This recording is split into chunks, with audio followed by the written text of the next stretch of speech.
Welcome to Let's Chat with Derick. I'm your host, Derick Fage, and pleased to introduce today's guest. Marc Patry joins me. He is the owner of Cultural and Natural Heritage Tours. Marc, how you doing?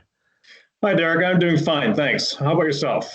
I'm doing great, thanks. Been a little while since we've seen each other. I should tell viewers, Marc and I met curling at the RCMP Curling Club. My wife Monica and I joined, and so did Marc and his wife Heather. And unfortunately, our curling season cut short. But more importantly, a lot of business is cut short as well, Marc. And that would be your business as well. And we'll get to that in just a moment. But I'd like you to sort of describe, because I think it's a really incredible story that you and your wife share of how this business came to be. So tell me a little bit about Cultural and Natural Heritage Tours. Thanks, Derick. Well, it's an interesting journey we had, my wife and I. We were married back in 1998, and 3 weeks after we got married, I went up and took a job in the Galapagos Islands with the Charles Darwin Foundation. So it was quite an adventure. We moved there, and I was working in the scientific research station, carrying out projects. But prior to having moved there, I had been involved in organizing trips before for an NGO I worked with here in Eastern Ontario. I'd organized trips to the Yucatan in Mexico, to Southern Chile in Argentina, and also to the monarch butterfly reserves in Mexico. So I had developed a bit of a following, people who enjoyed the trips I organized. And while those trips had been for the benefit of my NGO, when I moved to the Galapagos, these people who had been following me said, "Marc, organize something for us in Ecuador, in Galapagos." So I did that. And so when I went to Galapagos, the pay was very small. My salary was like $25,000 a year with no benefits. And at the time I was 36, just got married. You know, that's a lot of money. A woman has to have a lot of confidence in the man she's marrying if he's taking her to a place like that. So I had a bit of an eye on maybe starting a side business, So we got into this, and it was almost hobby level in Galapagos. We were there for 4 years, and then I got a job in Paris with the UN. My salary went up a bit, but I had to hand over the business to my wife. So she's the one who nurtured it over the following 15 years, raising little kids in the apartment in Paris and running this business to the point where up until about 2 months ago, we were sending approximately 500 people to Galapagos every year. Wow. So, Marc, tell me about the experience living in Galapagos. What was that like? Derick, it was wonderful. I mean, you do have to have a bit of a sense of adventure, and I guess it's always been in my attitude towards jobs is not the salary, but rather the lifestyle it would bring to me. So Galapagos was certainly welcoming in that regard. We moved to a small island, a rocky archipelago in the middle of the Pacific Ocean with very small town, very few services. It was wonderful, but I don't think anybody would have liked it. For instance, if you're expecting to drink an espresso coffee with your fresh paper delivered and croissants in the morning, that wouldn't be a place for you. It was pretty rough. Okay. We had no potable water. We had, food selection was limited, but it was a wonderful place to be, meeting lots of people, all kinds of people visiting, and in the local community. It was a very, very strong way to start our marriage as well. What makes it so iconic? Well, Galapagos, I think everybody's heard of Galapagos, right? It's very few people who have heard of Galapagos. You turn on the TV, it seems every second nature shows about Galapagos. The reason behind all that is the islands were the place, I would say this is where what really started it all was Charles Darwin, who stopped for 5 weeks there on his 5-year journey around the planet back in 1835, roughly 1831 to 35. And while he was there, he started making connections between the species and islands and how they look the same. And all this eventually contributed to his famous book on natural, species, creation of new species by natural selection, which he published in 1859. And so that started the ball rolling. And then it just took off. I mean, it became an iconic place. And also the fact that the wildlife there has lost all its fear of humans. There's so little. There are not many big predators there. So the wildlife has lost the tendency to be spooked by big animals. And so, I think we've all seen this in the shows. You can approach the wildlife and they won't walk away from you. I was shooing birds away from my plate when I was eating outside because they wanted to pick the rice out of my plate. Iguanas will be right there. You're walking on a trail. And the blue-footed boobies will look at you. They're nesting on the trail, and they're looking at you saying, well, what are you doing here? Get out of the way. This is my spot. That's the kind of attitude you have from the wildlife. So all this is also very beautiful underwater. It's great snorkeling down there. You'll be snorkeling with penguins, sea lions, sharks, rays, sea turtles. You'll see it all, guaranteed, when you go to Galapagos. So that's what makes it special. Right, Mark, and you mentioned that you used to do some other tours, but this is a very niche market. I mean, you guys decided this is it. We're only going to go to the Galapagos. Why that decision and not, some of the other adventures that you've been on? Right. We started in, as I said, I think I said that in Mexico's Yucatan and southern Argentina, and well, we lived in Galapagos. We were there for 4 years, so we got to know the community very well. We became very knowledgeable about the island, the social aspects of it, the environmental aspects, the small issues, what's going on in the town, what are the conservation challenges, what's the major polemics going on. So we were very much integrated into the community. So when we left, we had just started this business a little bit. But when we left, we thought, nobody knows Galapagos as well as we do. There's no travel agent. I don't want to do it.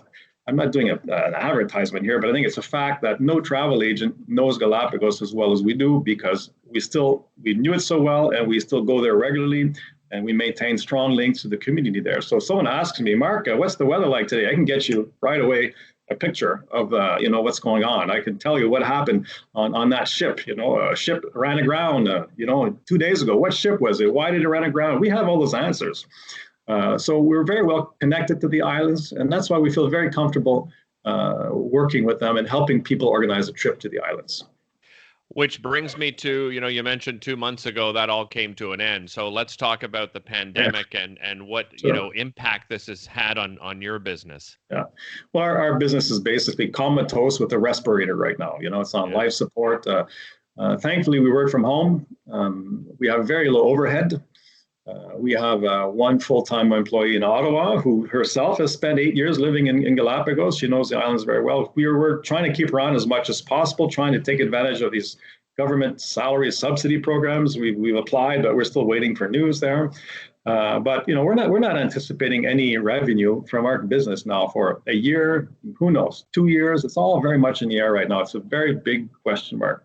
So while we're still active right now, I'm organizing a fundraising campaign for the crew of the ship we charter 20 weeks a year. It's called the Samba. And one of our former guests who went in December approached us saying, listen, I want to raise funds for the crew. They're such great people that we want to help them. So we were in touch with the ship owner, with this guest, and we're putting together a GoFundMe fundraising campaign. Our target is $96,000 US. We feel we'll be able to reach that with all the former guests we have, who've all similarly felt very enthusiastic about the trip and about the quality of the people down there. That I think we'll raise that money.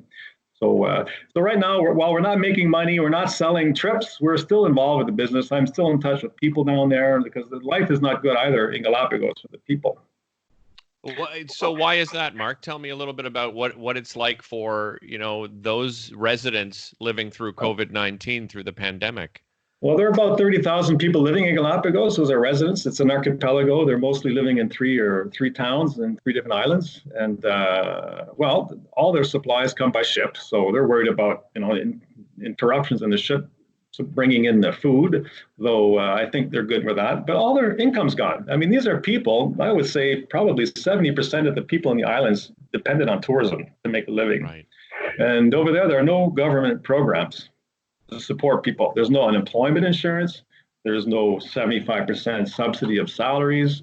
The government of Ecuador is one of the most cash-strapped governments in Latin America. They're not even paying some of their civil servants right now. The government also relies on oil sales, and the price of oil is not doing so well these days. So it's a very, very hard situation. And the people in Galapagos are, thankfully, in those societies, they don't have big debts. They don't borrow hundreds of thousands of dollars at the bank to buy a house. So they're good for that. But at the same time, they don't have big savings either. They kind of live day to day. So right now, all of a sudden, their income's gone. And it's a big issue in terms of putting food on the table. Yeah, I can't even imagine. And Mark, you mentioned, the crew on the ship, and I think when people hear ship, they think, giant cruise ship, and I'm getting the sense that it's not the case when it No. comes to the types of trips that you organize. So tell me what a trip looks like through your tourist Sure. company. Okay. I mean, you're right. I mean, when this COVID thing first started hitting, making the news, we all read about the giant cruise ships that were caught up with this and were stuck floating, offshore, not able to dock.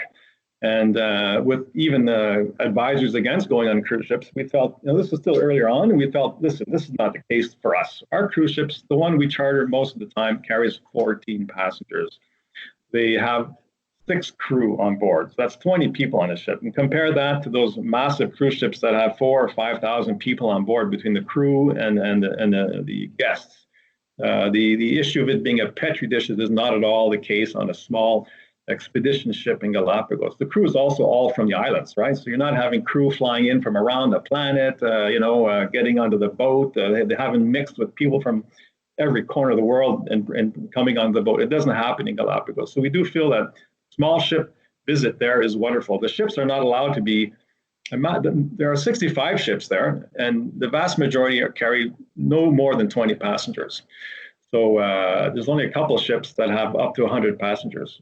So what? It's a great trip. I mean, you get on a boat, you travel around the islands for 8 days, and you wake up in the morning sunset over the Pacific Ocean. You hear the sound of wildlife. You might see a pod of dolphins swim by, spot some sea turtles, have a cup of coffee on the deck, and get off.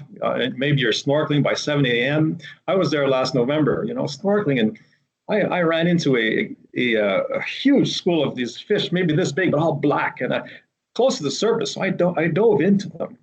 And all of a sudden, I went from daylight to darkness because I was surrounded by black fish. And it was a bit spooky, right? But Yeah. I came back to the surface and everything was okay. I mean, you get these experiences over there. I saw a hammerhead shark on that same outing. And it's not unusual, right? Of course, Galapagos is also the land of the giant tortoises, which are, amazing in themselves. The landscapes are otherworldly. It's lunar. It's very much a volcanic archipelago. So you have all kinds of volcanic formations, and it's still very active. There was a volcano erupting just last fall. So people on their ships, if you happen to be at the right place at the right time, you got to see volcanic eruptions of the lava flowing into the sea. So you never know what you'll see in Galapagos, but you certainly see a lot, and it's all pretty much, mind-boggling, I would say. So, Mark, what does the ship look like? Like I'm picturing, this Viking ship or an old sailing ship of some Yeah. kind. What does I mean, because it's only 20 people. So, what type of ship is it exactly? Well, as I said, there's 65 ships. They vary a little bit, but they're typical. You might have a monohull carrying 16 passengers. What can I say? Depending on the ship, some are more luxurious than others. The one we charter a lot is not the high-end ship, but it's an excellently maintained and managed medium-range ship. It has only 14 passengers, so you have 6 cabins below decks with a porthole. And they're actually bunk beds, right? The lower bunk is quite wide, so you can sleep 2 in there if you don't mind being cozy with your partner. Each have their own bathrooms, and then there's a common area with a little dining area. You eat there, and there's some deck space. It's a cozy ship. I call it a very comfortable, like Winnebago type of approach, right? Right. And of course, if you want to spend more money, there's some higher end ships with larger cabins, queen size beds, jacuzzis on board or whatever, right? It's not cheap, of course, to go on a boat in Galapagos, but there's a variety of comfort levels. And having worked in this business for 20 years, we know the ships very well. We know the owners, many owners we know on a first name basis, and we know the reputations of the ship. We know the kinds of guides they hire. The naturalist guide in Galapagos is very important when you're choosing a cruise. They make a big difference in the quality of your experience. We know, whether the ship is run more with a better social responsibility type of approach. Some ships are more, let's just make some money and treat our staff like garbage, while others take great care in ensuring that the entire ship's team is totally enthusiastic and do a great job. So we've come to know this, the diversity of offer, and that's why we believe we're quite good at helping people find a cruise that best meets their what they're looking for. Mark, because the ships, are restricted to, such few number of people, and they aren't these big, large ships, do you think that's a benefit?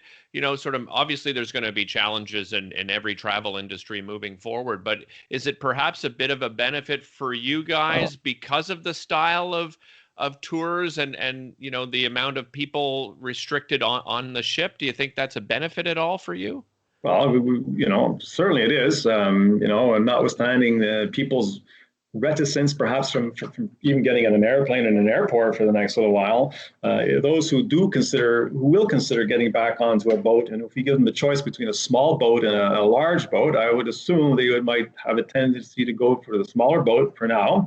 And that will be an advantage, definitely. Yeah. Of course, the ship owners, I mean, I'm involved in these discussions as well. I'm talking to ship owners, the Galapagos Ship Owner Association. I'm in touch with these people, and I'm telling them as an agent here, you guys better adopt a very transparent and rigorous, health and safety protocol that takes into consideration this COVID concerns, cleaning surfaces, making sure the crew, whatever, if you have to be wearing masks or who knows, until this COVID is behind us, there's things they can do to help, appease the concerns, anxieties of potential guests on their ship. So we're working with them as well on that.